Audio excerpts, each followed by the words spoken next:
అడగందే ఎవరికి ఏమీ చెప్పవద్దు, అందులో మహావిషయాలు వేదాంత రహస్యాలనేవి అసలు చెప్పకూడదు అని అన్నారు.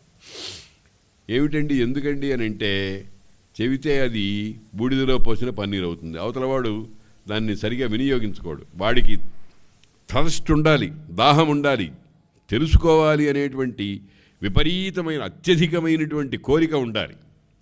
ఆ ఉన్నప్పుడు వాడు అడగాలి. ఎట్టా అడగాలిట? చాలా జాగ్రత్తగా దానికి ఒక పద్ధతి చెప్పారు. తద్విద్ధి ప్రణిపాతేన, మొట్టమొదటిగా ప్రణిపాతం చేయాలన్నారు. సాష్టాంగ దండ ప్రణామం చేయాలి గురువుగారికి. అష్టాంగ దండ ప్రణామం, 8 అంగములతో కూడిన దండము వలె చేసేటువంటి నమస్కారం అన్నమాట. దాన్ని చేయాలి.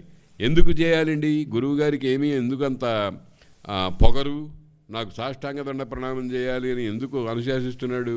దానివల్ల ఆయనకి ఏం ప్రయోజనం వస్తుంది? ఆయనకేం ప్రయోజనం రాదు, మనకి ప్రయోజనం వస్తుంది. సాష్టాంగ దండ ప్రణామం చేయటం అంటే అర్థం ఏమిటంటే, నాలోని అహంకారము అనేది లేకుండా చేసుకుంటున్నాను అని చెప్పటం.